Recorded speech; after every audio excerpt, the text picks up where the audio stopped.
Howdys and salutations, y'all! I am so sorry for the late start here. Well, I'll be honest, I'm not that sorry. I spent the time catching up with my mom and we hadn't been able to talk in a little bit, so, because of all the COVID stuff, so being able to actually catch up was worth it. But nevertheless, I apologize to y'all for keeping you waiting. Yeah. Let's see. Quick update before we jump back into this fully. I said we wouldn't have any more interruptions in September, and I stand by that. We shouldn't have any more interruptions in September. But the first week of October we won't be able to stream because I've got a business trip I have to do. Which will be fun, but will not be fun for streaming. Oh, hey Galactic, how are you doing? Rah! Good to see ya!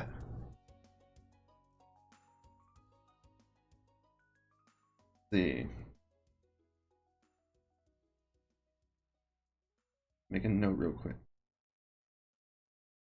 We're still working on this Miquella piece.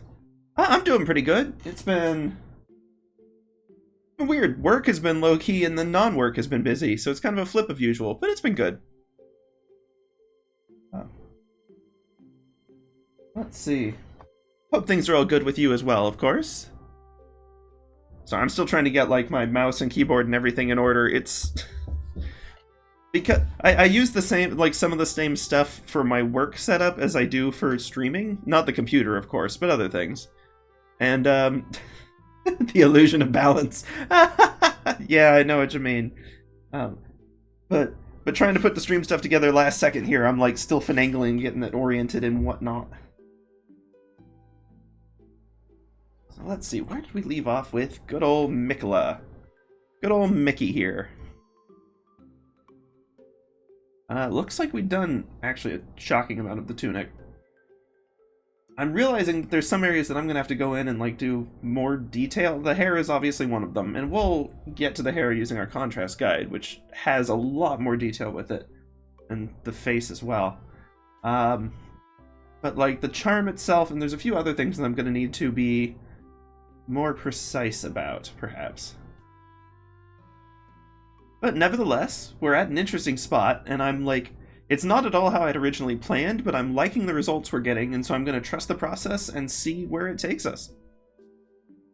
Because we're getting some unusual stuff going on with this. And the joys of trying to do human proportions at a weird stinking angle. I need to do like a whole series of just like gesture practice that are all like weird views like this. Problem is, it's really stinking hard to find references for this angle, as I learned the hard way while trying to start this project. Oops, I'm the wrong tool. I don't know why it always defaults to this tool. It's like the object mover as opposed to like the, whoops, the like actual like screen mover. It's funky. I'm sure that's a setting that I can go figure out at some point. But thank you. I'm glad you're thinking it's looking good. I may tweak this a little more, but actually, the jaggedness of these, while it looked kind of bad on its own, kind of works with the sharp glow on this. So I may keep building on that. Yeah, I may have to do that. I got a mirror just for that purpose, actually, because I realized the hard way during the pandemic when I was trying to, like, take reference drawings of my arm, and, like, I could never move my arm in the same angle of the character, because I'm, you know, not facing it. I was like, oh, uh-oh. And I am, like, incredibly bad at selfies, so I couldn't rely on that too much either. And by bad at selfies, I mean I'm the kind of person who can manage to miss my entire face in the image. Because I don't like using the front-facing cameras. This is definitely a self-inflicted problem. And, like, trying to use the back-facing cameras when you can't see the screen is not great. Phone tripod is a good thought. I think I actually have, like, a general tripod lying around, and I'm sure it's got a phone mount somewhere. I had to mess with that a little more. That's a good suggestion, thank you. Ideas to build on. Okay, so we got this one, but really what I want... Okay. Heavily shadowed arm, and I think it's just about time we start adding that second arm on here. So this piece, I'm having a lot of fun, like, trying to go for the, like, maximum possible process. Like, so many of my pieces, I'm like, okay, here's what's reasonable to do for lighting and shadow. Like, well, you know, we don't have to have every separate layer. This one, because we've taken stinking eons on it, I figure let's go all the way. Let's see where it takes us. Yeah, phone camera countdowns are also handy. Although there's some part of me that's still just like, I've got the Polaroid bug. I'd love to take better Polaroid, not for reference photos though, just in general. I want to like go dig out some old, because I am old enough that I still remember people using Polaroid cameras, like not as a like Instagram or like brand recognition or whatever, but just because that was the thing you had. Like, iPhones weren't invented yet. Not that that makes me crazy old, but I still have memories before those days, and like cameras were not universal. Digital cameras were still pretty new. I remember my uncle carrying around like bags of film canisters because he was like an amateur photographer, but a photographer nonetheless. And so anytime we went on a trip, he would bring, literally, it was like a sash almost, or like across the like shoulder to hip like strap, just full of cameras and camera components and film canisters to be able to take just like 100 photos over a week. And now you can easily take like thousands just by accident. So it's crazy to me how much that's changed. But there is something satisfying about having the little Polaroid and then just letting it sit there and develop. Catch the light. Oh, those are fun. That does make me feel a little old though. That, oh, this is not a pretentious thing, but it was just one of those things where I was just like, oof, I'm not old, but I'm not like entirely young anymore either. I was at a place, and one of the employees, so like, you know, not like a kid, like, you know, full on adult, didn't know what a Rolodex was. And I understand not knowing what a Rolodex is. They're hardly used anymore. And like, it's not like it's like, oh, shame on them for not knowing this old thing. But it was still like a punch in the gut for me, like, oh no, people don't just generally have those anymore. Because you don't need one. Phones have contacts. We have a million different ways to take notes on like digital stuff that aren't as frankly clunky as a Rolodex. Which, if you don't know what it is basically a bunch of phone numbers and like business card details stuck in a... There's basically like one cylinder mount, and all of the cards are like splayed out around it. So like you can flip through them. Sort of like the notebook from Blue's Clues, where you can like flick it over top, but just a ton of entries, and each one is another contact card with someone's details. And you have to like pull them out and like white out or manually update them every time someone changes their phone number or address or name. Yeah, you're not wrong that everything's slowly making humans old. It's, you know, it's because we recognize our lives in terms of like reference points, and reference points inherently age. And it's like, especially, I'm sure it's always been super rough. Like, I'm not gonna pretend we're special, but to an extent we're in a uniquely nasty point of it, because the millennium is such a hard and fast like time milestone and like memory. Like 2000 is like a big landmark, and so, and not just for people born near it, but even people born in like the 70s, 2000, everything was in reference to the dawn of the millennium. Like it's a big like milestone, and as it gets behind us, a lot of people's personal reference is still stuck on that being the future. And so the more not the future it is, the harder it is. You're just like, oh no. Okay. Right, I was making a layer for hands. Specifically for arm with charm. The charm arm. Let's see, C arm base. Trying to be responsible with my layers here. We'll see how well it pans out. C arm. Highlight. And shadow. C arm shadow. Oh, I know what you mean. Yeah, this time of year is rough forward to. September is like always when that hits. Like, there's 2 points for me when it hits. There's June, because you're hitting the halfway point, and then there's September, because you're like, oh crud, we're actually like, it's mostly gone. Like, it's not like we're right at the end, but any last things that you really want to happen this year, you've got to get like kick into gear on them. It's like, oh no. But I also, it's a time I enjoy too, because you're also far enough into the year to have maybe actually done some stuff. And so, like, for me, it's not a bad time for just, like, recollections either.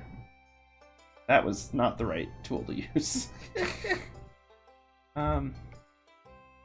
We got the charm arm. Base color of this arm. Honestly, probably ought to match... Do we want it to match the tunic? Let's see. I mean, in this one it does. And the arm itself is not a high detail, but we'll see. Oh yeah. Any like major shifts in routines really mess with it too. Yeah, not having the school day as a reference point is complicated as all get out. I had an interesting time because I graduated college like right as the pandemic started. So like all of the normal like routines and reference points and like traditions and stuff just hard stop all at once.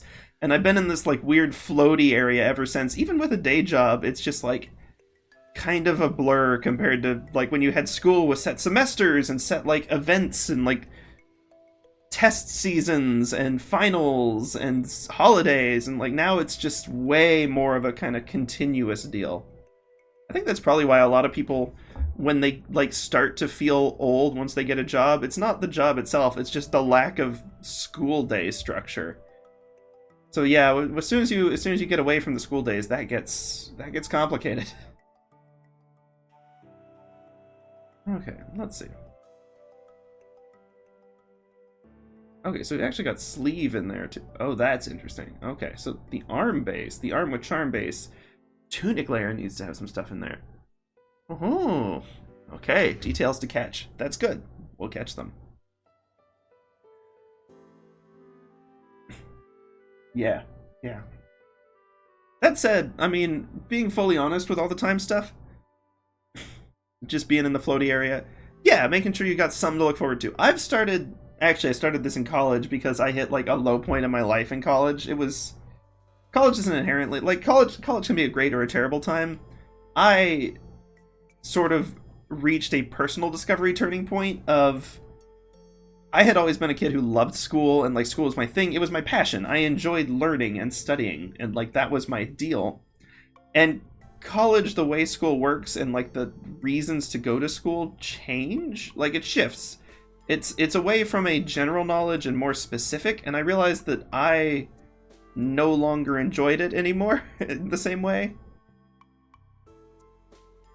And like, so I sort of ended up turning around and like having a major like personality moment of discovery. Not like one milestone, but just slow and creaking over the course of a year, and it was unpleasant. I know lots of people who've loved their college experiences, but like I'm so happy to be past it. And I totally know what you mean about the cost being too high. Because I was a school nerd, I was able to, I went the scholarship route. That was how I was able to do it. I was like, okay, I put all of my points into like int, and I grinded school. So all of my school stats are very high, and I test very well. So that's like what I could do. But I totally get what you mean. Like the prices are just getting worse. Like they get, like even since like from my freshman year to my senior year, I think tuition at my school went up like $6,000 per year. Like it at least for incoming freshmen, and I was just like, this is absurd. So like it's crazy, but there's a lot of really good community colleges still. I mean, I don't know where you are necessarily. I'm not gonna ask on that, but like there's a lot of community colleges that can get you a lot of the same benefits, both like the social and self-discovery benefits and the like actual academic and degree stuff, that are either more reasonably priced or they've got better scholarship funding from the state and stuff, or both. But no, and it's I think it's actually probably a good thing to take a gap if you can.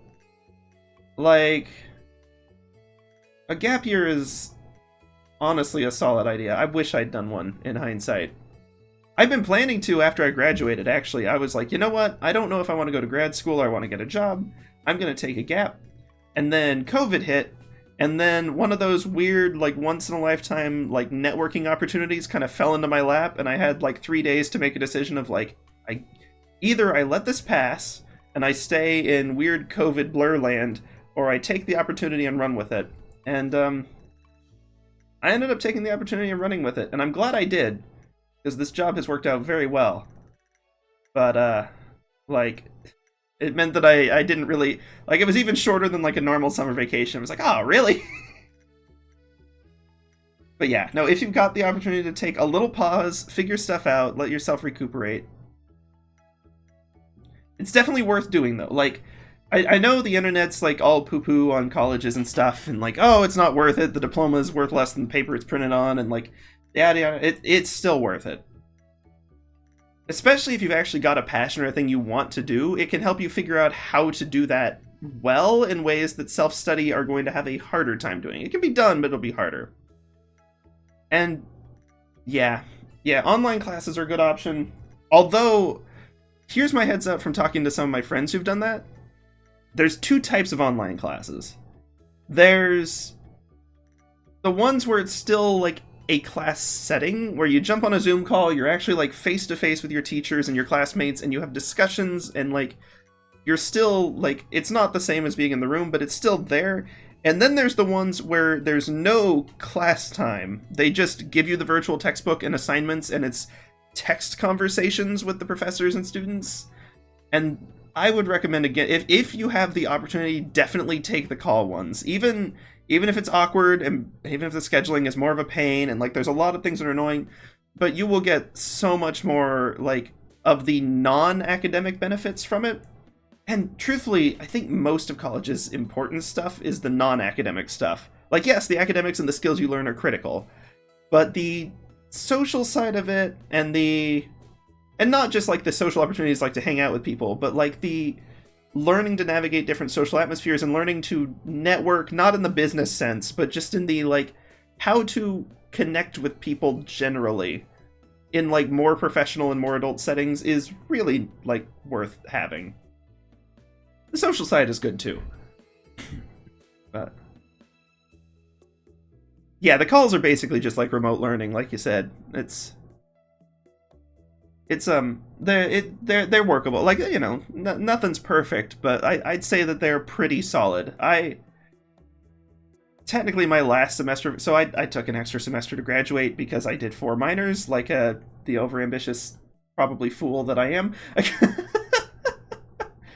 It was fun though, and I don't regret them. The minors have come in extremely well. Most of them have. I'll admit, 2 years of Latin was not the most useful, but it is sometimes useful still, especially for calligraphy. But like, yeah. So I had a full semester that was like full pandemic online, and they were still good classes. They weren't exactly the same, but they were still good classes. And like, I think you can still get a pretty darn solid experience from those. Like, that's where the highlight is. Okay. And I want to get the real bright highlight because we're just right up on it.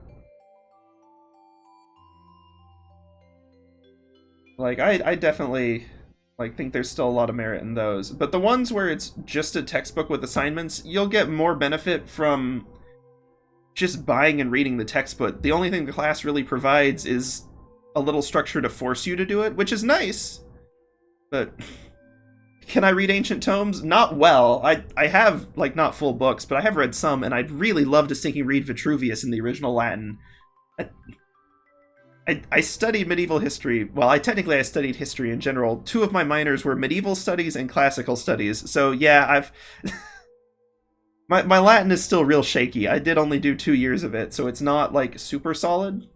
Plus, like, 1 year in high school that stuck a little bit, but teacher and I did not get on super well, and I had a like medical thing that year, so I was super behind on the anyway. Excuses neither here nor there. Point is, I understand enough Latin to like vaguely catch what's going on and catch certain words, but if you just chucked like Roman poetry at me, it's gonna take me a long time to decipher all of the proper like word endings and genders to be able to make sense of it.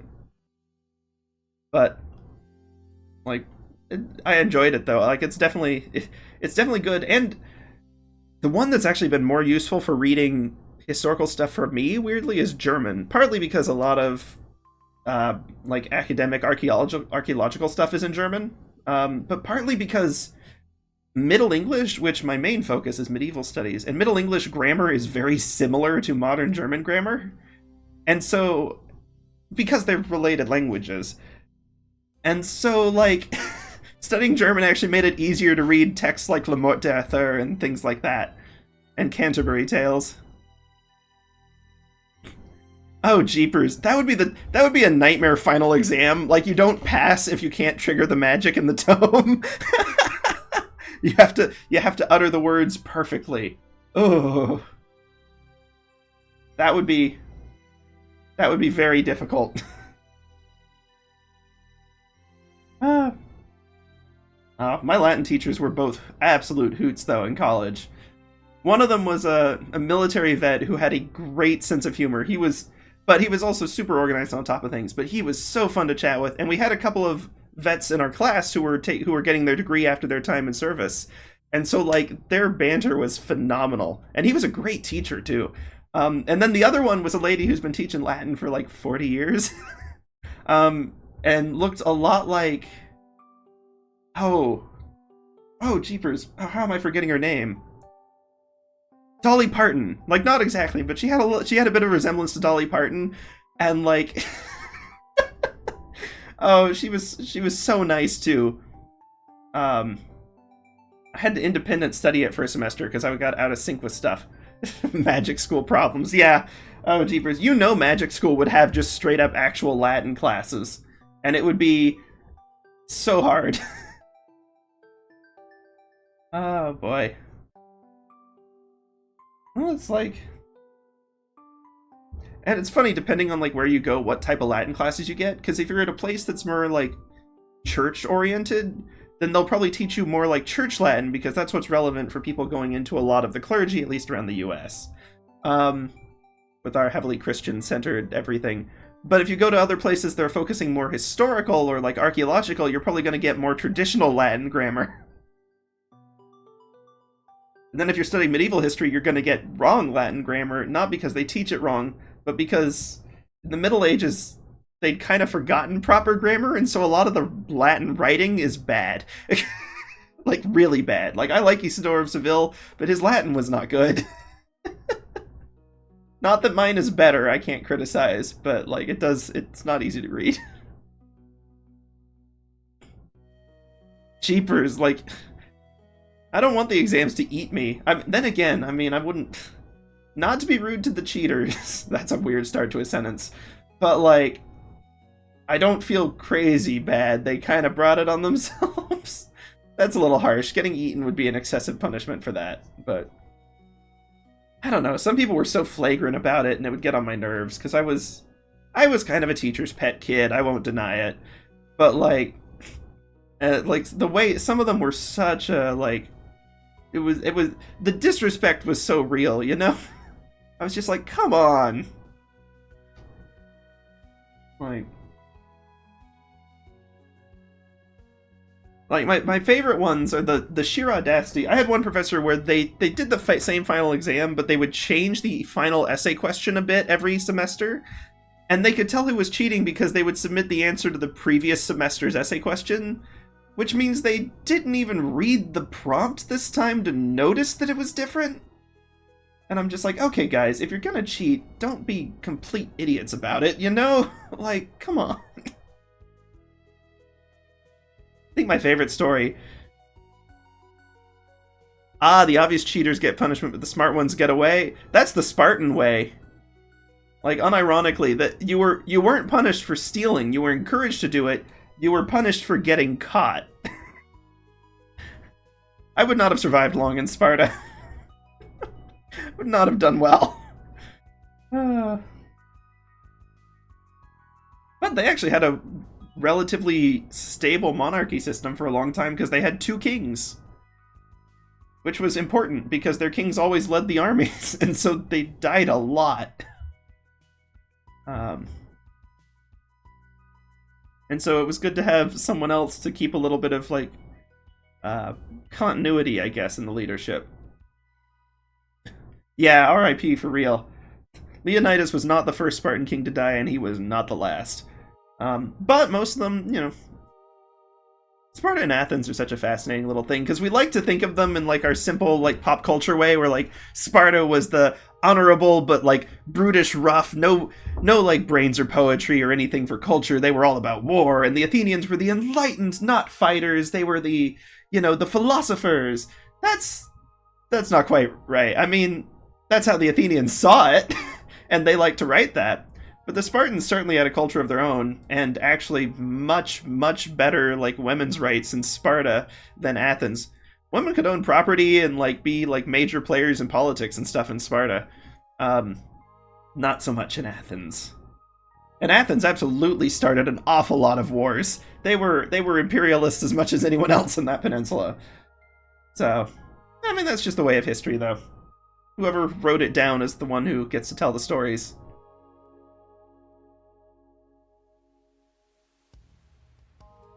It's not to say, like, don't get me wrong, Sparta still definitely emphasized war more, and Athens definitely leaned more towards philosophy. Like, it's not like that's completely false, but the all-or-nothing approach that we've got in pop culture is very funny to me.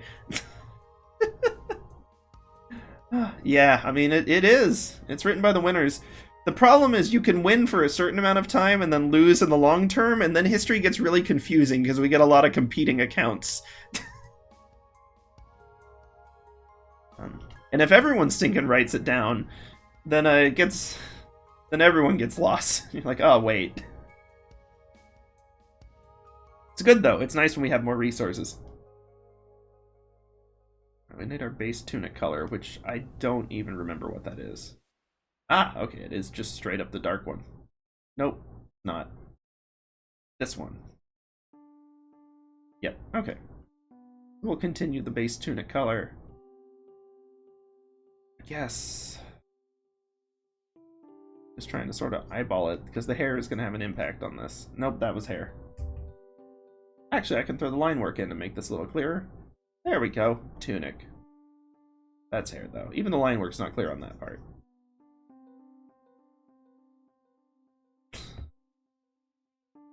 Oh, yeah. See, every country does that. The degree to which they do it is always interesting, but every country does it.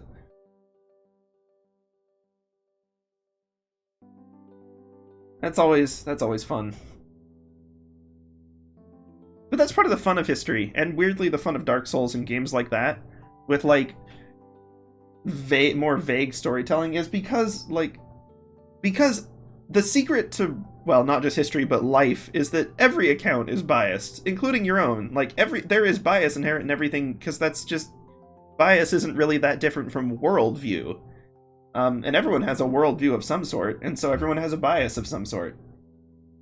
What's interesting is once you accept that, you can start to try to see the bias in your own stuff, and it makes it easier to try to pick out the bias in other writings, and then it goes from being, like, frustration at all of this incorrect stuff to being like, oh, we can learn more about the writer from how they were writing this. Sometimes you don't learn as much about the historical events as you do the writer, but it makes it more of, like, a fun, interesting puzzle trying to piece together the truth out of a bunch of competing fragments, as opposed to trying to figure out, like, which of these 6 accounts is objectively the correct one when the answer is none of them. That's an interesting little puzzle. It's also, honestly, the reason I started studying history, and don't tell my history professors this, mostly was because I realized how little I knew about the current world, and, like, learning to interpret biases, because I started college in 2016 during that election, and all of the excitement, that's the kind word that I'll use, that brought. And so I learned an awful lot about subtle biases and subtle things that I was like, oh, I need to figure out how to actually interpret stuff and read between the lines, and history is really good for that.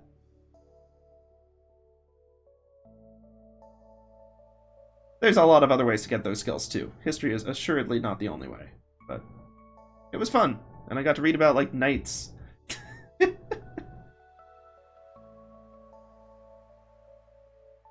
Let's keep the sharpness of these originals a little more.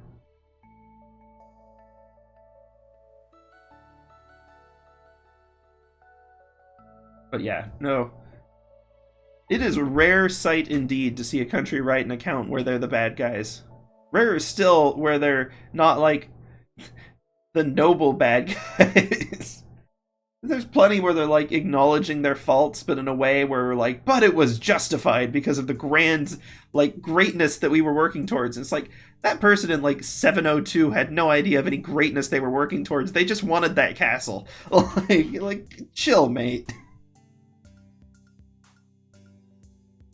Oh yeah. You know, kudos, credit where it's due, kudos, so on. Germany in the modern world has definitely done a lot more self-reflective accounts, let's say, and acknowledgement of past errors, primarily because past errors were so egregious. But they are one of the few countries that has openly acknowledged and, like, still acknowledges past mistakes. Not to say that makes up for it, but it means that reading their history is interesting because it's a very different perspective from most national histories. So you go back early enough, and then it's, real bad. No shocker there. But, like, if you look at compared to other groups in World War II, some of which, like, if you look at the Soviet Union in World War II, which committed more civilian murder, technically, it just wasn't racially motivated, and it was primarily against their own citizens. And they were with the winning side, so they didn't have to write about it as much. But, like, they definitely did not write histories about, like, the past mistakes, so it's... That's not passing moral judgment on one or the other of, like, the superior country or nation or whatever now, but it's just an interesting notice when you're reading their histories to see where people are coming from. And, like, where different generations are coming from, dealing with the actions of previous generations. And some of them, you know, celebrating the actions. Sometimes actions that shouldn't be celebrated. So much fun living in Texas. Anyway. I try not to get too far into politics, but history has a way of leaning towards it. Funny how that works. This is not really... The only difference of between politics and history is whether or not you're currently living through it.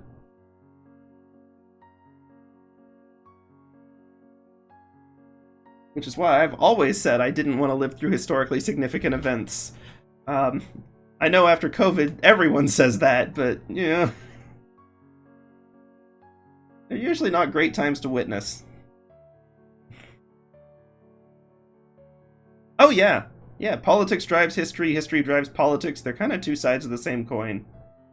The problem is that modern politics, I say modern, any current politics will always try to use existing history and, like, twist it to their own ends. Or fit their own story to it. And you always gotta be careful about that.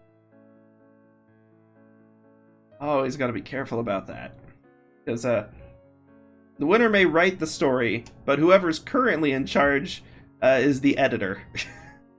And they can choose whatever they want to share. Sometimes just straight up lies. Oftentimes, actually. It's complicated.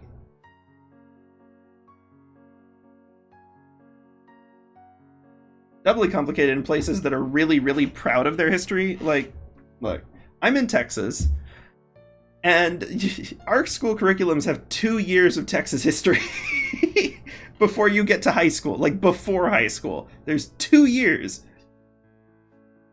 Texas was only a country for, like, less than 2 decades. And sure we study more than just the time it was a country, but it's really funny where the emphasis is. I'm just like, guys, I don't worry, I'll remember the Alamo. At this point, I couldn't forget it if I tried. Oh, jeepers.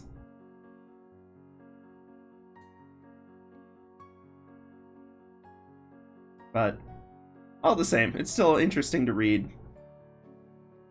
Okay, wait, hold on. What on earth? That can't be tunic arm. That whole section is... Oh, it's all hair. Oh, man. No wonder I wasn't lining up. Okay. Well, that explains some things.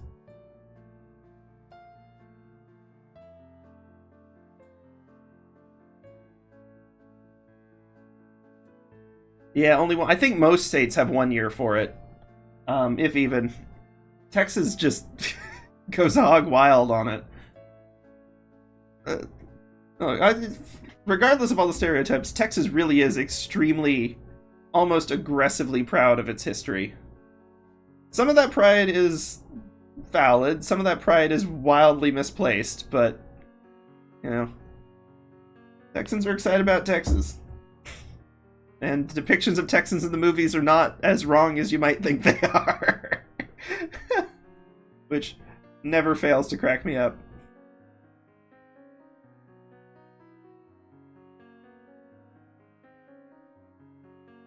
Like, Texas is to the US as the US is to the rest of the world in terms of just being extremely excited about ourselves. But, you know, again, Texas has a lot of problems, and that causes problems, but Texas also does have good sides, and there's something nice about people taking pride in their, like, own works. Yeah, no, our politics right now, oh, jeepers. Oh, jeepers. Yeah, I don't want to get started on Texas politics. They are frustrating, I'll say. Because the biggest problem is, even regardless of your political party, when one party has so much control and, like, doesn't need to worry about even the threat of another party, then they tend to stop bothering listening to the constituents either, or, like, anyone, because they're like, I'll get elected regardless, so they don't have to care. And it's why we're getting into such a stinking dumpster fire with some of the latest stuff. Latest being the last, like, 10, 15 years. But, like, it's not to say that Texas itself is inherently bad either, or inherently, like, single party.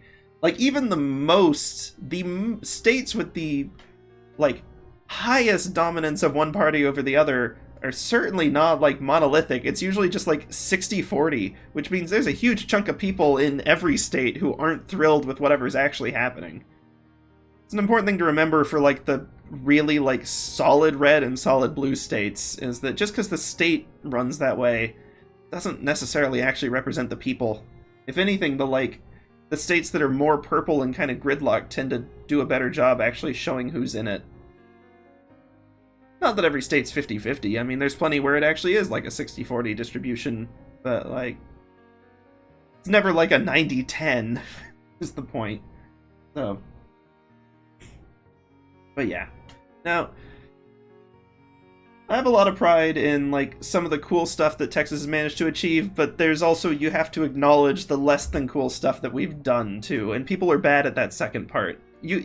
They're both true. A place can be great and terrible at once. In fact, it's rare that any country or any state isn't. The trick is what people are aiming for next and where they're moving, and Texas is moving in weird and dubious places. Like, it's frustrating. Because, you know, we had a Democratic governor not that long ago. Like, it's not like Texas is exclusively one color. Just like California has had Republican leaders. Like, it's... And not just from the old party swip, but, like, you know, these places have lots of different views in them that don't align directly with any one party, and it's silly when when the leaders start to act like they're the only ones in charge, and, like, no one else's thoughts are actually important at all. And I say silly, but it's problematic. I think charm is going to need to be its own thing. Arm with charm. And then the charm in the arm. Charm.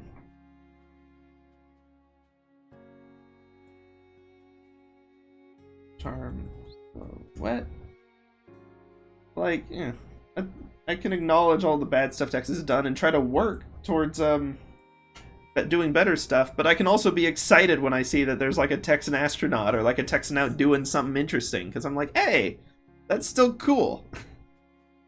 Like, you can't have the present without the past, but the past doesn't have to wholly taint the present either. There's a balance. At least that's sort of what I've learned from history.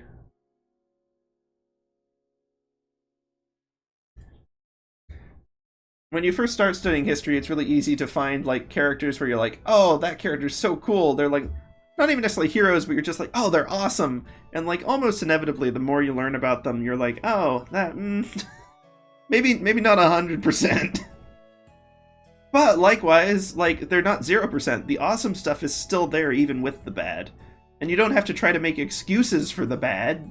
Like, you're not like, oh, it was just the times, it's fine, they're not actually bad. Like, no. You don't make excuses for it, you just have to be aware of it and not blindly follow everything you do, but you can still appreciate what good was done. And you can take a better view of trying to see, okay, did their good actually outweigh their bad? I don't know. Like, you look at a historical figure, yeah, you got to acknowledge the bad is there. You don't have to, like, heroes aren't perfect heroes. You still have to recognize where they stumbled, where they made bad choices. And sometimes you have to recognize that that person actually just straight up isn't a hero. That happens. But, like, just because, on the flip side though, just because someone isn't perfect doesn't mean you can't still appreciate the stuff they did right and well. It's like Teddy Roosevelt is like a quintessential example. Because he, like, his, like, foreign policy was terrible, extremely aggressive, extremely, like, hostile towards, and, like, basically tried to claim a hemisphere for the Americas in terms of, like, spheres of influence. Like, extremely aggressive. His military approach was, like, his cavalry charge is famously taught as how not to do it. But on the flip side, like, he does grand things, like, he's the start of the national parks, and, like, massive, very positive, important things, and conservation on, like, a large scale. Like, he can be both. You can appreciate both, or, well, don't appreciate the bad, but you can appreciate the good, and as a good act, without having to, like, rank him as a good or bad person. And I feel like we're really bad at that. Just ever. Like, that's not a these days thing, just ever. Humans are bad at that. They like stuff that's simple. Oh, Stinking Sky does Minecraft coming back? I mean, the hardest part for him at this point is just going to be finding anyone else to play with. Like, surely by now his reputation is in a bad way.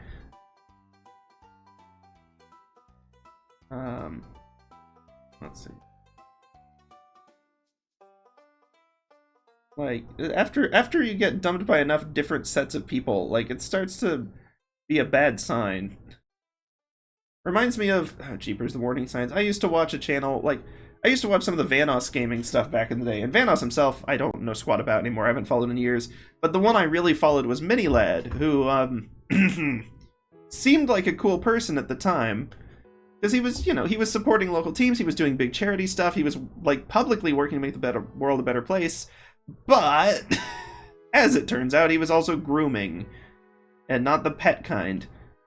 And so you're just like, ugh. He's been trying to make a return, too, ever since they removed the downvote button. It's not been going well, thank heavens. Yeah. I started following him after the car accident. I caught, like, one of the streams right after that. And, like, it wasn't a pity thing, but it was like an, oh, look at this fellow who can put on a brave face and do, like, he's keeping going despite it, and he's building for it. Like, he did some cool, good stuff. But, like, in that case, I think his bad actions just outweigh it all. Jeepers. That kind of stuff is frustrating and aggravating feel too mild of words. But, like, devastating feels too strong. Like, just somewhere in the middle there where you're just like, ugh. And, like, it taints a lot of stuff retroactively.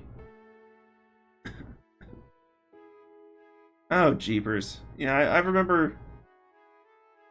And, like, that's where also, like, you get in that weird place where, like... Because they have banter that's, like, pseudo-hostile at times, and, like, in hindsight, you're like, well, was that banter, or were they actually fighting? And yeah, I followed Terrorizer and, like, Big Jiggly for a while. I haven't watched it, but, like, eventually I just, like, bailed on the group entirely, because they seem to have enough drama and enough of similar types of problems that I was like, okay, it's possible that there's not actually, like, a perfectly good side in this group, and there's just, like, it's like Game of Thrones where every group has problems. And you're like, okay, just because the ones that were revealed today, but, like, so I kind of lost interest in, like, watching their stuff at all, which is a shame because they had fun stuff, but yeah, it doesn't really make up for it. Yeah, it's kind of a different kind of drama. Their drama seems to be like behind the scenes until it bubbles and then just explodes in a catastrophe, as opposed to like just low-key ongoing drama. The one I followed, and knock on wood, I don't want there to be like revelations of some secret terrible thing in the future, but like Captain Sparkles was one of the earliest YouTubers I really followed, and he has been just consistently reliable the whole time. I don't watch his stuff so much anymore just because I've kind of like moved on a little bit, but like he's just been solid the whole time as far as I'm aware. Unless anything new has come out, but I don't think so. I feel like I would have heard about that. Yeah, he just doesn't get involved in that mess. I'm just like, you know what? Fair.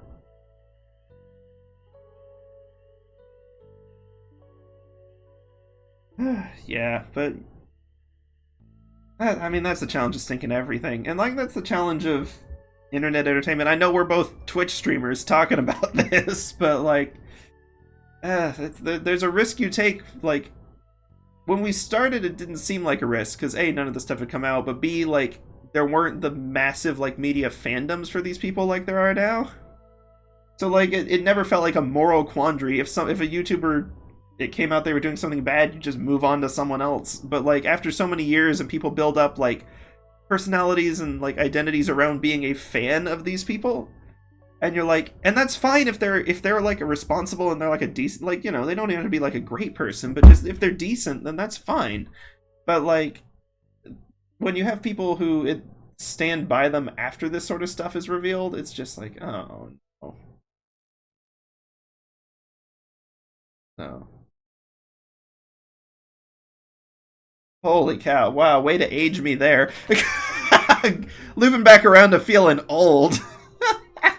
Oh boy. Oh man. No, I'm not complaining. I'm at that point where, like, talking about how old I feel is still mostly like an acknowledgement of growing up and like jokey. I'm not like actually like, oh, my creaky bones, I'm gonna die. Like, I'm fine. Knew I put that there. Dag nabbit. What I get for keeping all these layers open.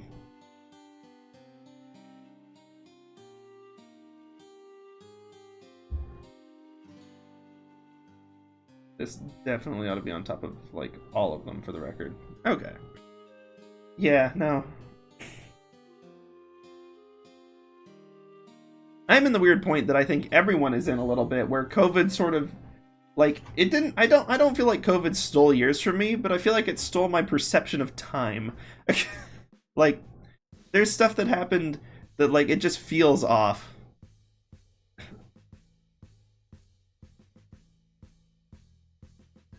Oh, yeah, the old making accounts for the kids. Yeah.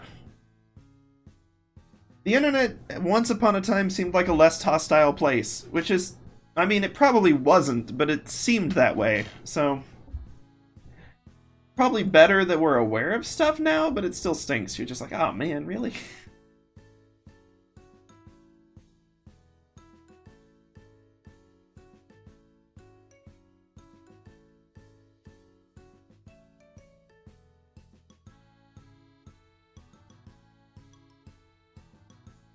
Okay, and if we hide the tunic layer...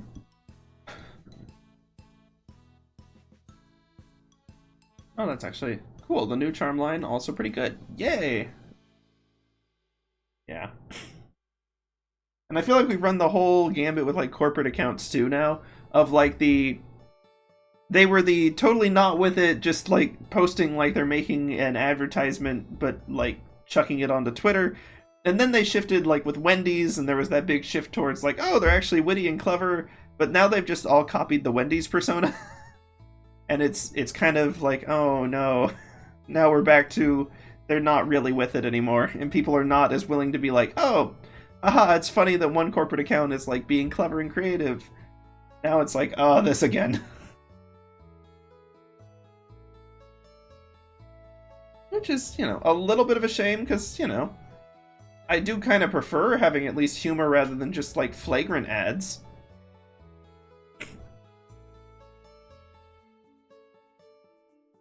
Yes. Yeah, yeah, yeah, yeah. Yeah, I don't love that. I mean, a lot of platforms have also just like gotten worse over the years, I feel. Which is crazy in and of itself, but nevertheless. Oh, rats. Gotta stop doing like the erasing as like a whole single stroke, because you make one mess up and you have to like redo the whole darn. Yeah, okay. But yeah, no, it's just like you can't. You just can't share that kind of stuff anymore. I mean, look. This is not a brag. This is a sad that I was right thing.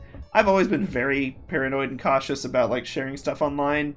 I say again as a Twitch streamer, but but like in general, I'm much less social media present than most people my age were, at least in my school. And that has, I mean, like on the one hand, I always was like, well, am I just being paranoid? Like it's kind of a pain, and I'd love to be able to engage with people more honestly and directly, like high school friends and stuff through Facebook and stuff.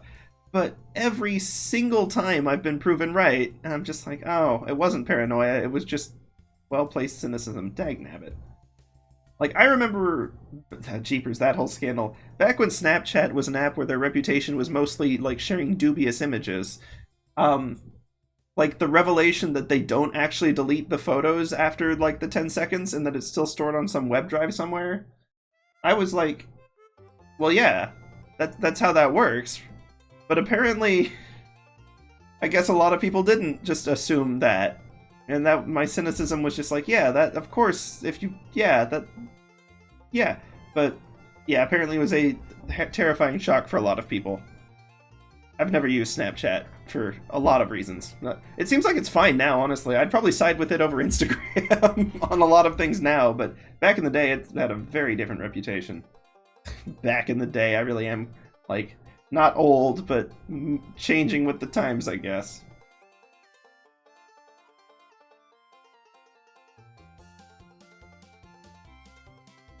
Alright, now, assume that's on the base layer? Yep. Okay. Yeah, I'll be honest, Snapchat culture is one, while I will openly admit I also never understood it. I never hated it either. I was just like, huh, that's just kind of bizarre and funky, but they're doing their own thing, and it may be like a little cringe to me, but they seem to be having fun, so like, eh. As long as people weren't getting into harmful stuff, I was like, yeah, go for it. Knock yourselves out. Because I had some friends who would keep their streaks going for a long time. And like, I was like, cool, that's neat. I don't want homework. I don't want spending time with my friends to be homework. Which is what the streaks always felt like to me, but...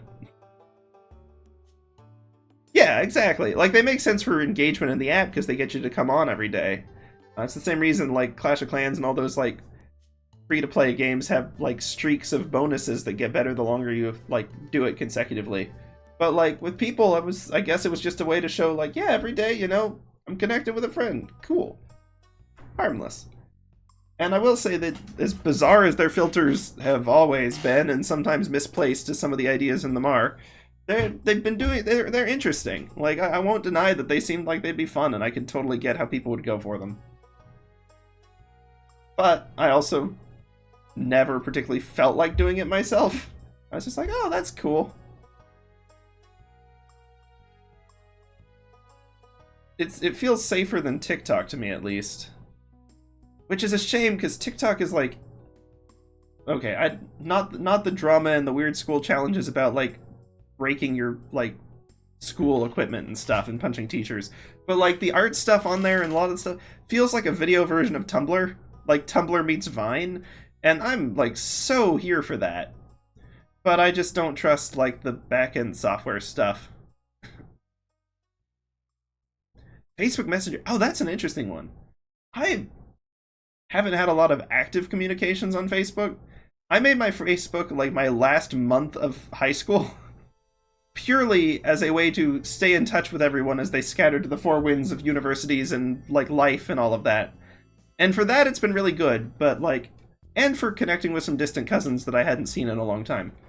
But like, I've never had a lot of chats there. My friend group always, well, early on we hung out on Skype. Skype was our big HQ. But even those days, it was like Skype was also janky as all get out and kind of terrible to use. Like, it was not a good tool. The moment Discord dropped, we were like, oh, this is better. I'm not even sure Facebook existed for, like... I wonder when that was invented. I definitely did not have a Facebook account in elementary school. But that's fun. Like, the fact that you can have that and you can, like, have group chats with friends, that's fun. I still used to keep in contact with, like, family members, especially family members that, like, politically were super different. And so you can still connect with them in the kind of neutral zone on Facebook and, like, find the neutral posts that, like, you can both find, like, have fun on that, like, aren't political. But, like, I don't spend enough time on there because I don't want to sift through all the other stuff. Like, I love my family, but, like, I think everyone has cousins that have just different views of the world. And that's not inherently a bad thing, but it's like I'm not sure I'd necessarily want them in Twitch chat. Oh, man, I remember Google+. I was of the boat where I was, like, not super keen on Google+, because I already had a YouTube account that I did not post any comments or videos or with. I just watched stuff, and I didn't like having to tie it to my actual name, because, like, they already had, like, my real name on the back end of the YouTube account, and it was constantly like, do you want to change your username to your real name? And I was like, no! They toned that down, though, and once they toned some of that stuff down, like, it seemed like a neat enough app. But Google has a long history of building a new thing, like, that's kind of revolutionary, launching it as if it's going to change the world, supporting it for, I think the average is 4 years, and then killing it. Like, if it doesn't blow up the way they want it to, or if it's not, like, functioning, like, even if it's pretty darn successful, if it's not achieving whatever their metrics were, they're just like, we're done. I mean, like, all the time. Stuff like Stadia. Stadia was an interesting idea, and while I wasn't, like, super keen on it in general, I totally see the benefits of it. But I guess it wasn't doing well enough, and so it got tanked. They had a bunch of, like, business workflow process stuff early, like, in the mid-2000s that, like, they killed. Like, it's weird.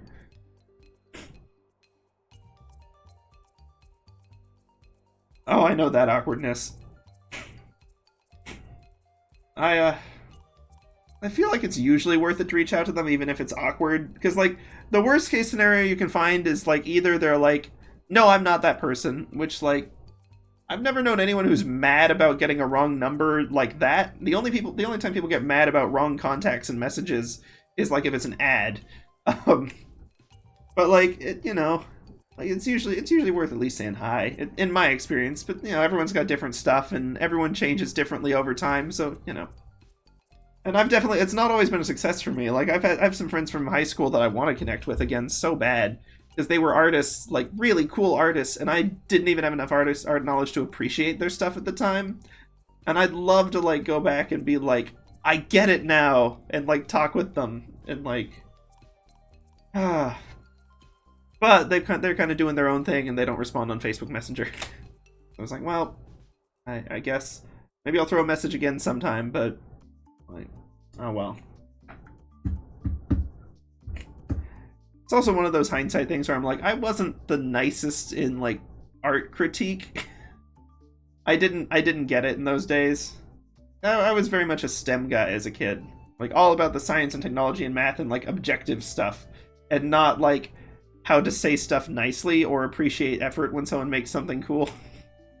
I'd like to think I've come a long way, but, yeesh. High school.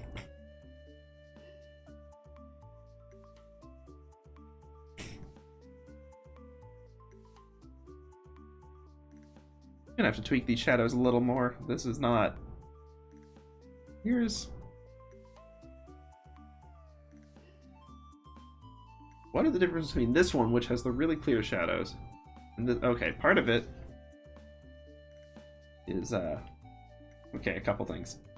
First off, on the charm hand, arm with charm. Arm charm.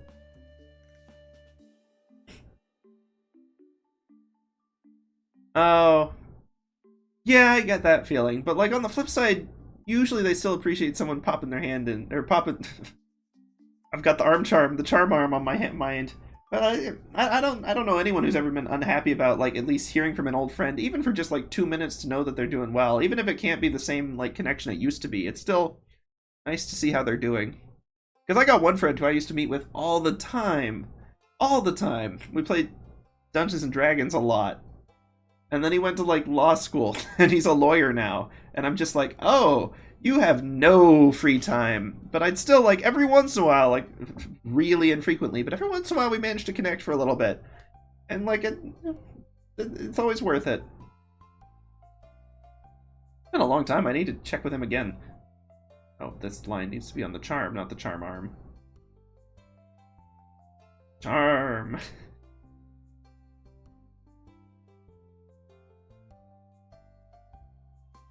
There we go. We got that cleared up, and that actually kind of works a little better for the tension anyway. Oh. Yeah, fair enough. And again, I'm only speaking from my own experiences. I am far from qualified to talk to the range of human experiences, especially on social media. I am no expert. I'm sorry you had to deal with that, but yeah.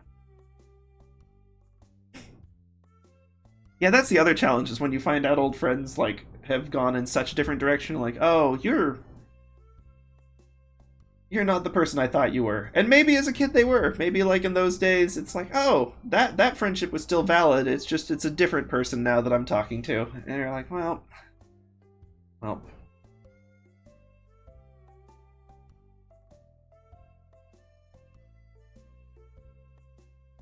Okay, tunic layer.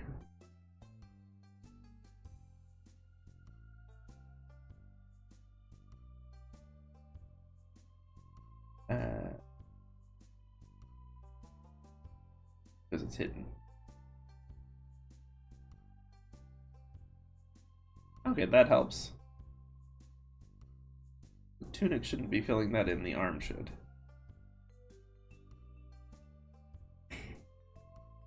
Humans are complicated, and they're all so stinking different. Makes it really hard to tell heads from tails sometimes with them. No, I'm gonna lose that highlight. I don't think it's actually adding much.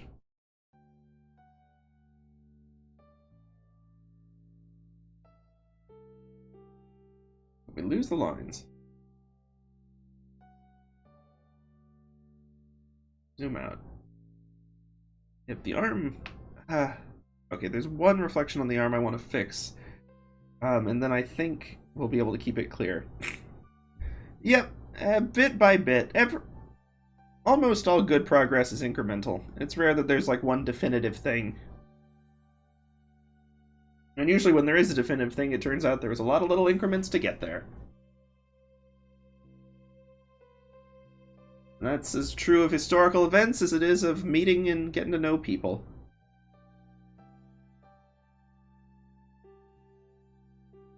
Arm with charm?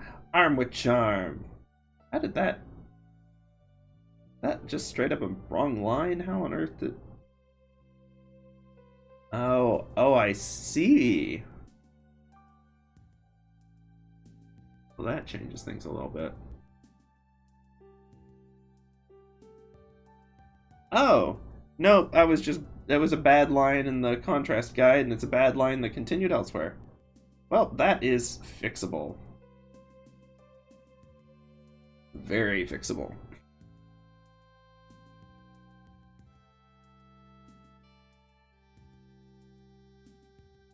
Arm with charm. Let's get you back on track.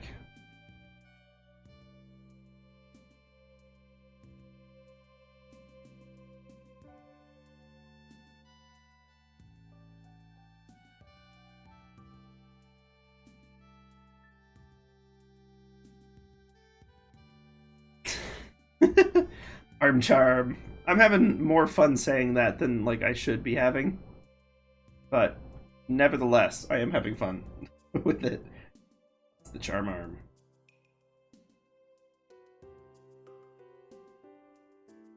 I was wondering.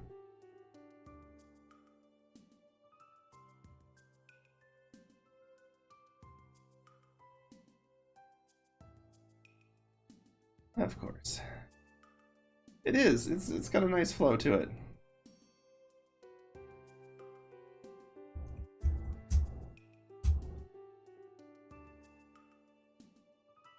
Okay, so now that I think all of the stuff from the tunic layer that shouldn't have been there is sorted out, and take a fresh look at the charm arm.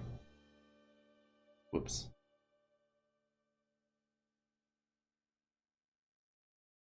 This time with the sketch layer to go off of. Charm, arm, charm, arm, charm, arm, charm. I'd go to a pep rally if they actually, like, if that was the chant. Oh, stinking. I was such a, like, wet blanket when it came to pep rallies. I'm still not keen on them. I definitely get the whole, like, sensory overload, not wanting to be in a shouting, echoey room.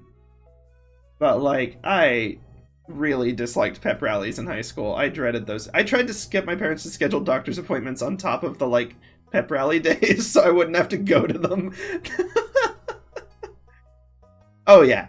No, but if the cheerleaders were like, charm, arm, maybe I'd have gone.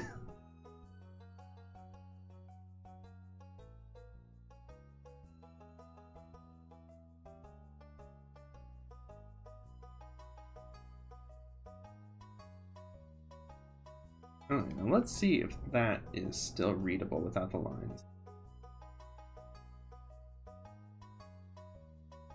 Not super.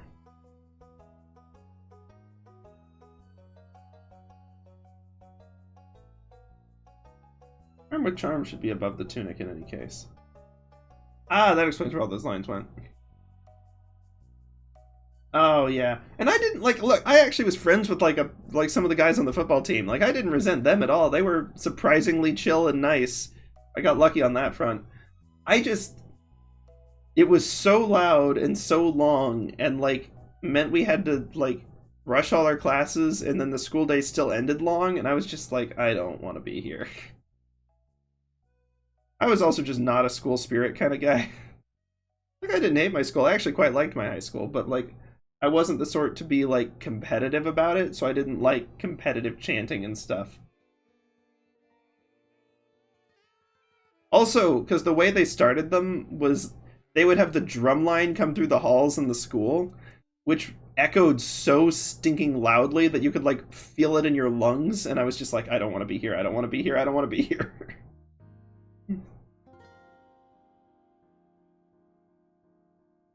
That said, one time I brought a book to the pep rally, and I did not get in any trouble for that. I appreciated the teachers for letting me just be that way. I had a friend who got mad at me, but like the teachers were like, "Ah, whatever." And I appreciated the teachers' like attempts at being peppy. Like we had a physics teacher who, oh my word, he was the most like. On the one hand, he was like very stereotypical, like kind of like nerdy type button-down shirt, pocket protector sort, but he was so friendly, and he played guitar and wrote music and was so like peppy and enthusiastic about stuff.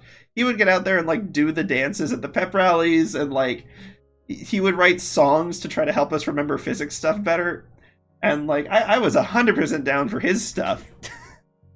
Truth be told, his like music wasn't like particularly good, but he was just so excited about it that I was like, yeah, sure, I'll go along with this. Yeah, and like, on the one hand, I get wanting to support the sports teams. They're having to go above and beyond. Like, now that I've seen, like, the hours and stuff on some of the sports teams, like, the effort they have to put in, like, I totally get wanting appreciation and support for that. But, like, I was just not, I was not interested.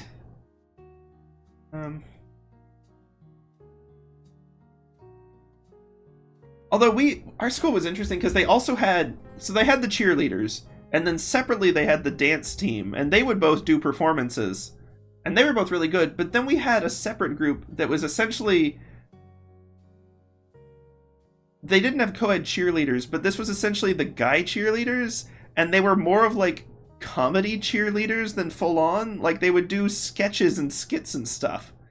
And they weren't always great, but it was definitely an interesting like change of pace at the pep rallies. And I know that their like homeroom for their like activities had Nerf guns and stuff out the wazoo stored in their closet.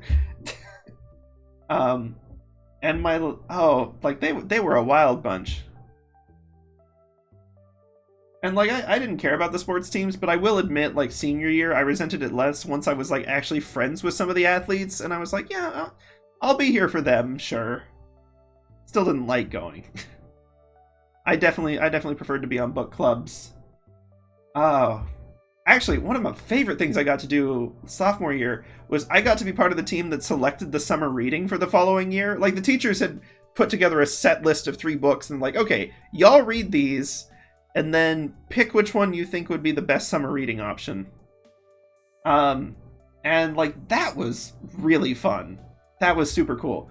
Although, like, I'm actually quite happy with the book we ended up going with. We almost went with The Hobbit, and while I was super gung-ho for it at the time, I am also very certain that like that would have been a lot to ask of some of the students to like be like, read this like long somewhat esoteric medieval fantasy with like obscure language. Like it would have been a little much. Although I learned an interesting secret too, not that secret, but a note. You know how there's always some students who are like, oh, I just watched the movie, I didn't read the book. Well, the secret is the groups choosing the books would often intentionally choose books that had just have a movie released, so that the students would at least watch that and still have something to say in the discussions. So it was actually intentional that there always just happened to be a recently released movie. Like, oh, what? The Great Gatsby movie just came out? Oh, heaven forbid all the students go watch that instead of, like, reading The Great Gatsby. It was a trick all along and everyone fell for it. Not that it's, like, geniusly clever. It's still better if they actually do the reading. But this way they can at least follow along on discussions and, like, do all that stuff. So that was... When I realized that that was intentional and not a coincidence, I was like, oh, no, what? Wait. It was very silly. We also almost read Life of Pi, which I was not a fan of. Yeah, see, that would have been fun, too, if you had, like, the whole book club together. I was in a book club in middle school. I was never in, like, a full-on book club after that. Partly because, like, I was so far into reading on my own that, like, I couldn't possibly make time for more books because I was too busy on other books. Flamer. Ooh, okay. Oh, graphic novel, too. I will have to check that one out then. Flamer. Ooh. We ended up reading Life in a Jar, which was really, really well done. It was a good book. It was a grim book. It was from the perspective, essentially, of a fairly benevolent Grim Reaper during World War II, in the life of, like, one child trying to get through it. But it was not, like, misery grimdark. It was just a very interesting insight into the life. It was super well done. Or, no, that was The Book Thief. We also read Life in a Jar, which is separate. They're both good, though. But they are definitely heavier reading. But they were fun.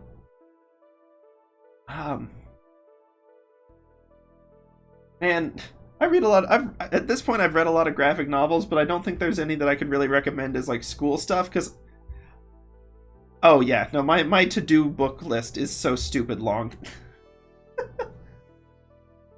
But yeah, all the graphic novels I read though are like silly, lighthearted ones. Because I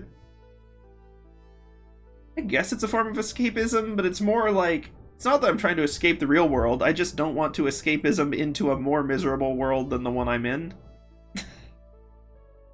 Like, I read the Hunger Games books back when they all came out and that craze was huge and the movies and everything, but like, they really weren't my favorite. Ooh, okay, well, I'm down for that. I mean, I actually had to read some graphic novels for my literature class in college.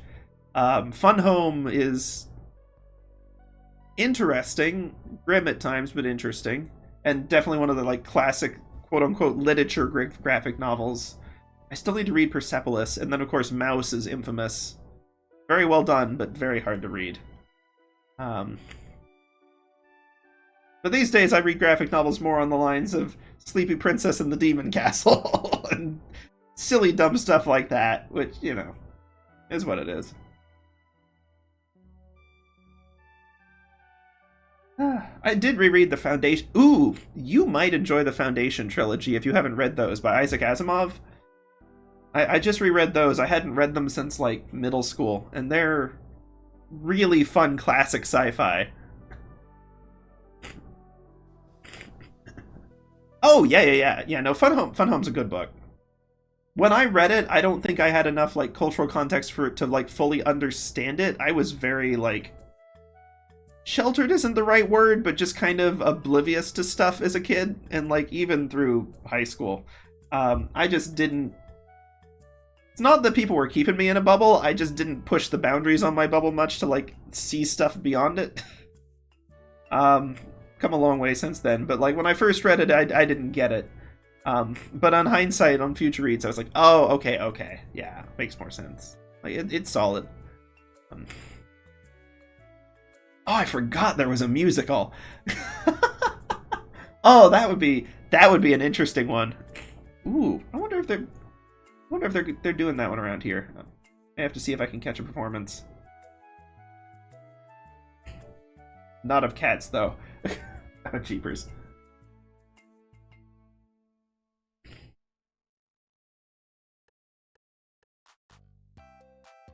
It's... Ah, okay. Let's see. Yeah. The musical that I was, like, super into as a kid was Phantom of the Opera, because, of course, I mean, it's stinking wonderful.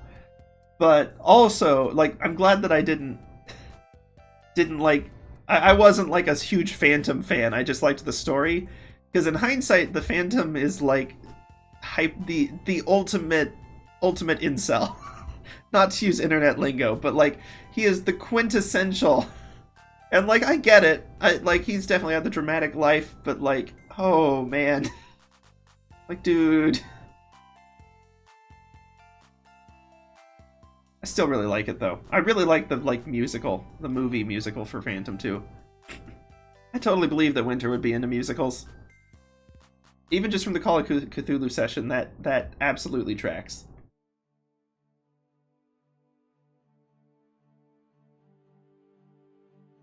Okay, looks like we're onto the face, at least a little bit, and as we get towards the end. Wow, today time has just flown by. Holy cow.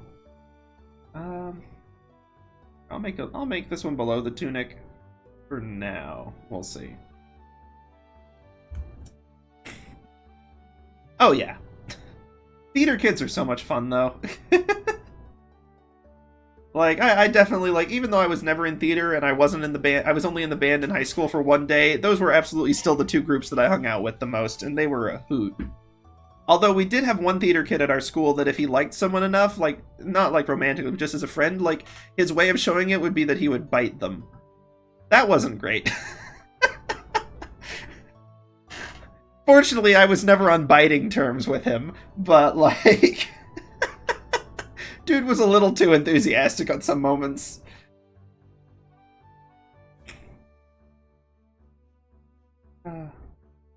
Ooh, we had the arm charm, and now we're gonna get the face base.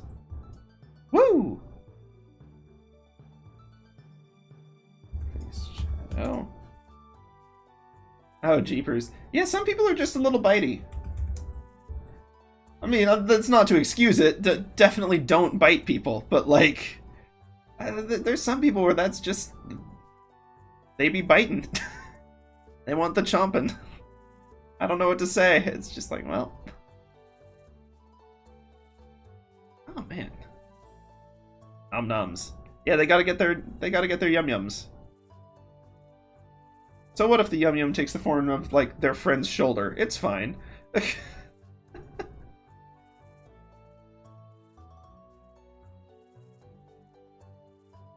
yeah. I think the best school musical that I saw at my school was, like... There was a really popular one that I've seen a few places now. But, like, it's a surprisingly good school musical is The Addams Family, of all things. Like, this was before, like, the Wednesday show came through. Like, it was just really solid. And very silly. I did that on the face highlight layer. Okay, you know what? I'm just renaming the layer. There's no reason to redo that. Congrats, you're face base now. This one's the faux face base. You get to be the highlight layer now.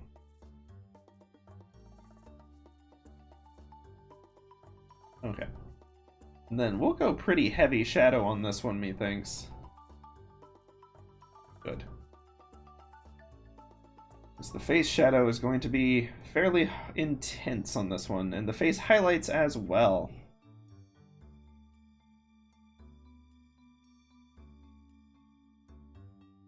Not on the contrast guide layer. We want our actual lines on the correct layer.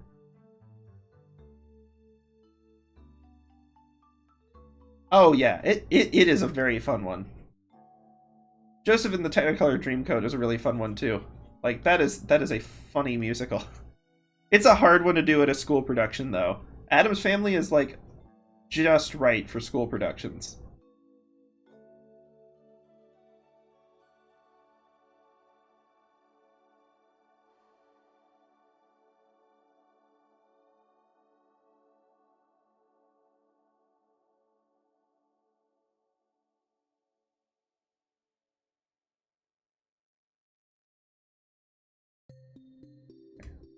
This is the part where I want to actually put like a little more thought into it than I did in this original one.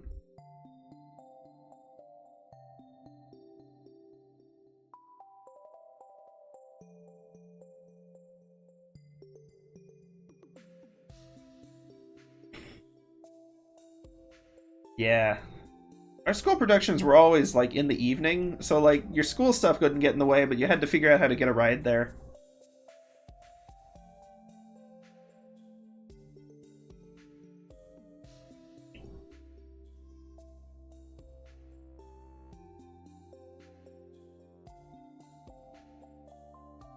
So that was always a little bit of a pain, but like, yeah, it was fine.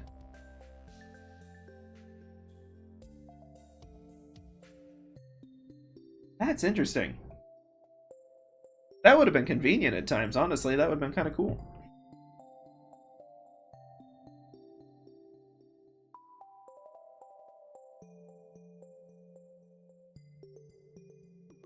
For the highlights, we want them to be bold and bright. None of this low contrast stuff.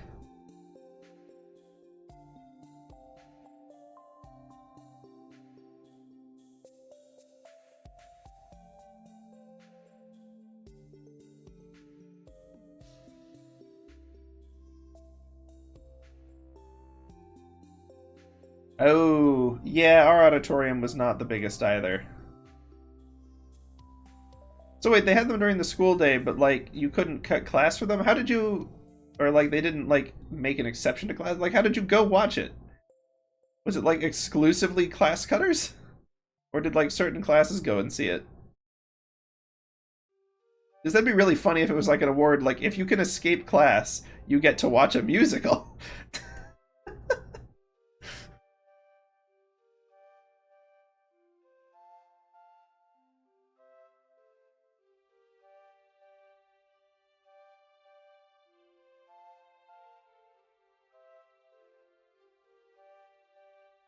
Ooh.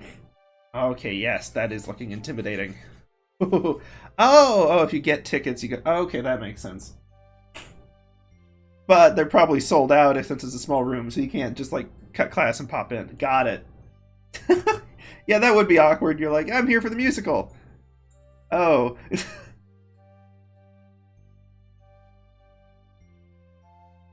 Our seats were so bad that like one of the other clubs, there was like, maybe it was a theater club that ran it, maybe it was like a marketing club or something, but they had a stand with like candy and stuff, and one year they started selling seat cushions, and you better believe those sold out.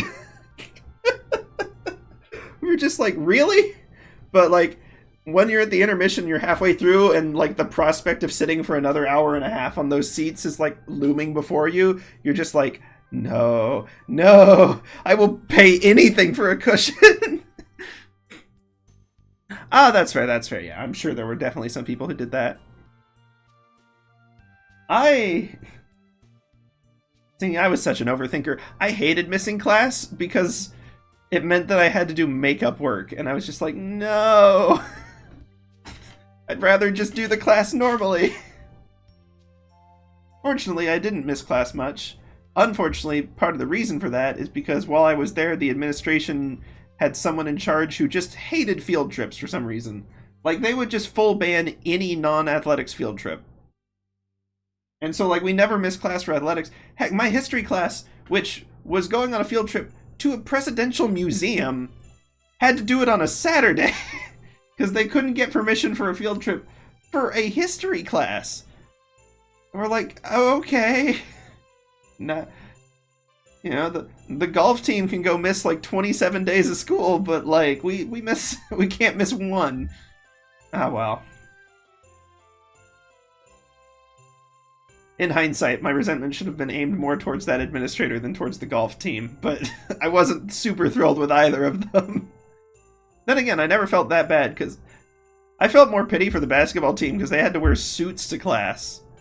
Because they had, like, business suits, because they had to look professional for some reason, like, leading up to the games, and they wouldn't have time to change. So, like, anytime they had a game, we knew, because they were all, like, in dress suits with ties. We're just like, oh, you poor souls in calculus all dressed up like this in summer. I mean, that's fortunate. That is... I mean, again, I had 0 field trips during the school day. We had 1 on a weekend, which was nice. And then I did some stuff independently, like... Texas has lots of German competitions, both like language and culture, because there's a lot of German immigrants here, both some recent ones and then a lot from like the 1900s and 1800s. Ton.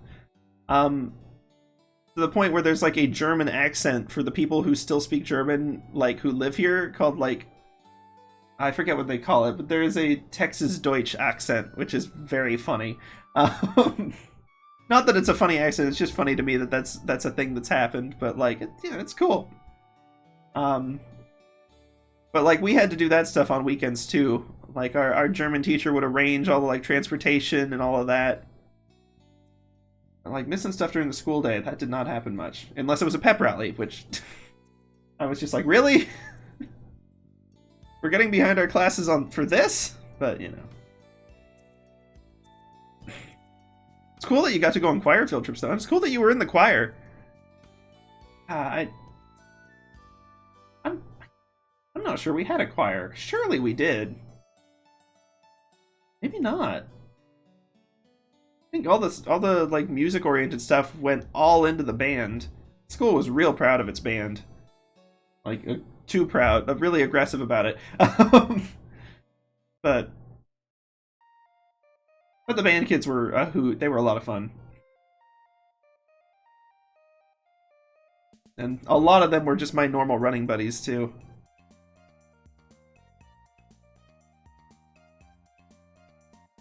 Something is up with the... Oh, right, I was trying to adjust... I'm going to go back to the tunic and fix whatever's happening with that.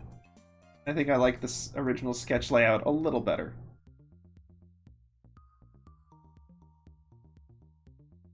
Makes more sense with the neckline. Hey, that's really good! Best in the music reading and second in performance. Honestly, music reading is tough. Like, well done on that.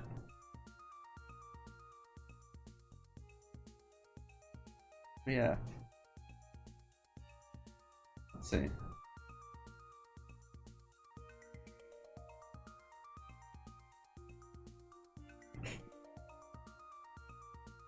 Nice.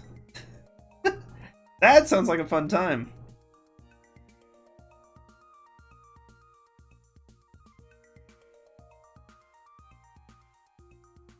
Ah, man. Yeah,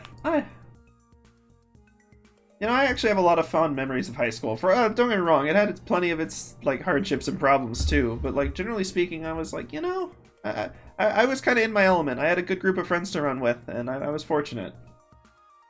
I certainly understand that a lot of people hated their high school experiences, but there was good stuff. Ah, nice, hailing the new season.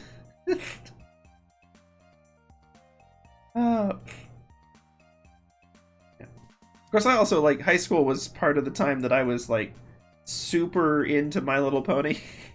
And very, very publicly. I had, like, My Little Pony pins all over my backpack and all that sort of stuff. Those were interesting times.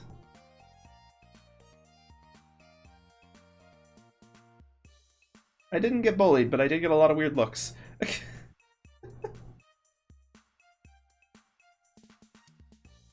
But, like, it helped that the most intimidating teacher in the school... Yeah, well, none of my high school friends actually watched it. Weirdly, my Boy Scout troop was, like, super into it. But all my friends in high school would just sort of, like, put up with my, like, fandom nonsense. They're like, sure, buddy. Watch, like, 2 episodes, and they'd be like, not really my thing. But the one person at school who was into it was the most intimidating teacher in the building. He was like... Oh, he was great. Because he was like a literature professor who wore all black. Had like a chainmail tie and leather bracers. Oh, he was the best. He was like... I get the impression that back in his college days, he was like into like the ominous slam poetry and like spooky book club readings and stuff. Oh man. And like he would make subtle references to it. And it cracked me up every time. Oh man, yeah. Oh, the Warriors days. I never had a lot of friends who... I probably did have friends who read it, but like we just never talked about it much.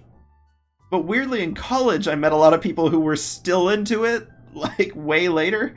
And it was really fun to be able to, like, reminisce with them. So you never know where you'll run into a fandom group. But it's awesome that Warriors was your thing. Oh, man. In hindsight, I was so close to getting sucked into the Homestuck fandom. Like... And the Bronies are too. I think all the old fandoms are still going, like, maybe not with their original strength, but they're still going strong. And that's really fun. But, like, oh man. There were so many close calls for me getting sucked into Homestuck. And, like, I think that would have been a bad thing in high school. I don't think I would have been ready for it. But I wish I'd been able to see it at some point, because now that Flash Player is dead, it's, like, borderline unreadable. Like, I've tried. And there's so many things that are broken, or where you have to find like a web link to a YouTube version that someone posted, or like, oh man. I mean, I'm gonna keep going at it, but like, it's fun. But then like my senior year, Undertale dropped, and you better believe that changed like the fandom map of everything when that happened. That was an exciting time.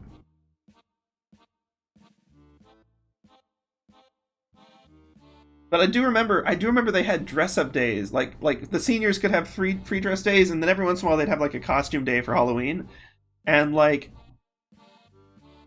I swear someone was dressed as a Homestuck troll. Like, I can't remember it super vividly, but I have this really like distinct sense, like, so help me, I would bet money that someone was a Homestuck troll. And like, I wish I could perfectly like fully remember. Because if that was real, that's amazing. And if it was a hallucination, it's also bizarre and funny. But like, oh man. Oh, there's physical books. Ooh, I may have to check that out. So much of the charm I hear was in the interaction, but I'd also totally believe that like, there's plenty to still see, like, and they'd probably be better off to have physical than like a bunch of broken flash links. I'm sure there's an initiative group that's working on fixing it too, like, in fact, I know there is, because they're, like, they give updates every so often. But,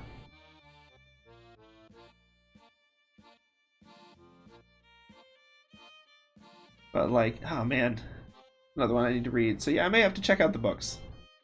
I also, like, in hindsight, like, was super borderline, like, almost got into anime a bunch of times in high school. Like, I know I had friends who were into it, and I remember so many references that I didn't get.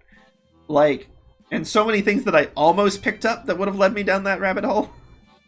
But somehow I didn't really catch it until, like, end of college. It's like wild.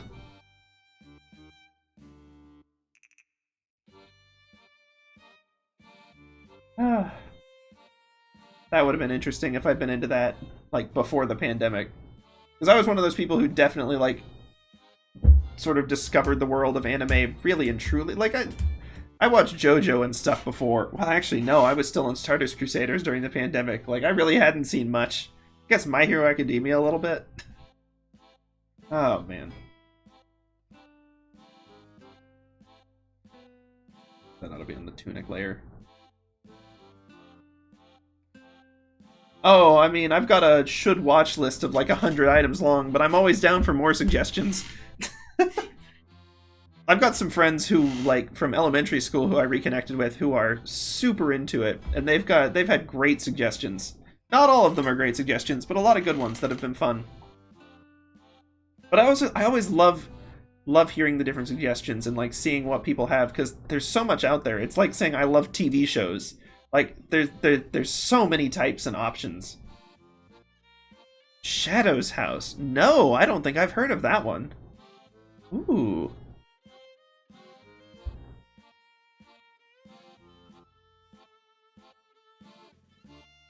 Let's see. Flamer and Shadow's House. A couple of good recommendations, then. For, like, weirdly emotionally potent ones, I gotta say, Assassination Classroom, like, got to me in a way that almost nothing ever has, which is crazy. It is crazy to me that that was the show that did it. But, like, man, it packs an emotional punch. Like, I don't know what else to say. It's crazy.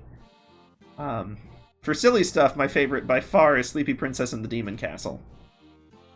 And Welcome to Demon School, Iruma-kun. Those two are both a lot of fun. But definitely, like, silly, lighthearted nonsense. For the most part, family-friendly, silly, lighthearted nonsense, which is part of why I like them so much. But very much silly nonsense nonetheless.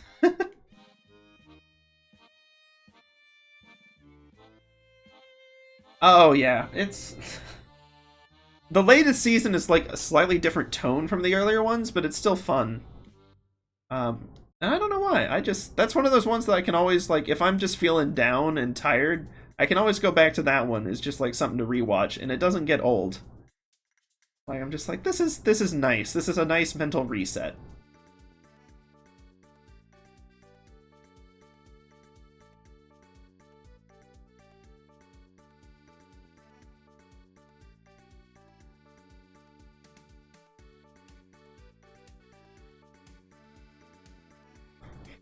Oh, the one... Okay, I don't know if the show will be good, because I've been reading the manga, or however it said. I'll learn one of these days. But... yeah, you kind of need both. I like having a mix. But the one, like, serious one that I'm really looking forward to that drops at the end of the month is Frieren. I don't know if it's called, like, a new journey or a second journey or something like that, or the journey... the Frieren, though. And it's... I love it. It's so good. The manga itself takes, like, a weird action turn, like, super late into it. But, like, it's still done well enough. And, like, oh, man. I'm not normally one to get, like, teary-eyed when reading things. Like, I don't know, usually I'm just distant enough from it, but that one got me. That one got me really good.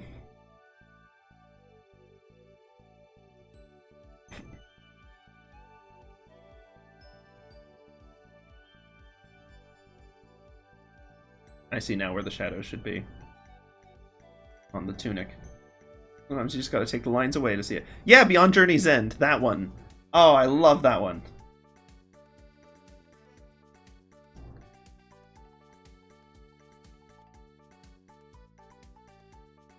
It's really good. Like, that would probably be, like, that or Assassination Classroom are my two, like, serious anime suggestions. And then silly stuff, I've got a ton more, because that's usually more my jam.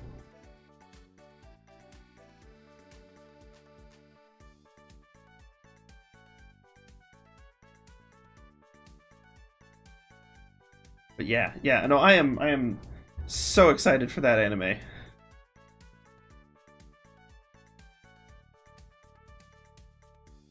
Need to catch Dr. Stone too at some point. Oh, there's so many good options.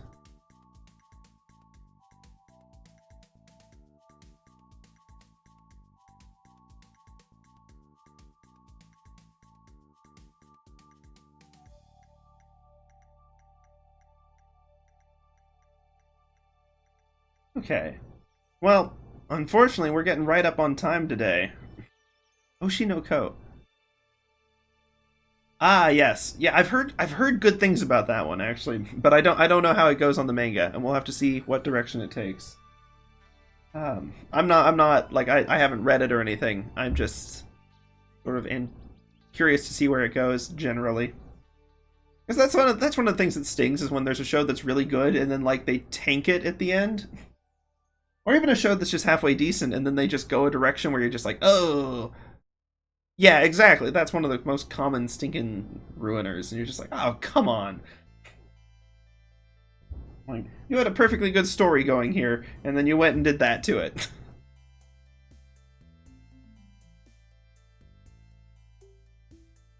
I think my favorite, it wasn't a favorite show. Best as I can tell, it wasn't even a particularly good show on its better times, but the reviews, I gotta say, I appreciate the Crunchyroll reviews. Like, they're not always useful, but they are useful in warning you when a show takes a weird turn. They're like, hey, just a heads up. Because the science fell in love and then tried to something or whatever it was, which, by the way, was poorly translated. It's scientists fell in love. Like, the show was okay at first, but, like, apparently the final 3 episodes, like, go so over, like, the moral event horizon that everyone's just like, don't even start. Don't even, like, commit to watching the early parts, because it will be ruined. I was just like, oh, no. Okay, good. There's other love interests, so there's at least options. Hopefully they'll go a good route with it. We'll have to see.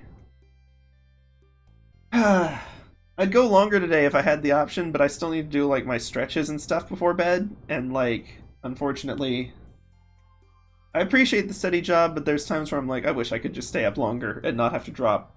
But I do tonight. I have to let everyone go. Thank you for sticking around this whole time, though. It's been absolutely a blast chatting with you. Okay, a troll author. Okay, that could be fun.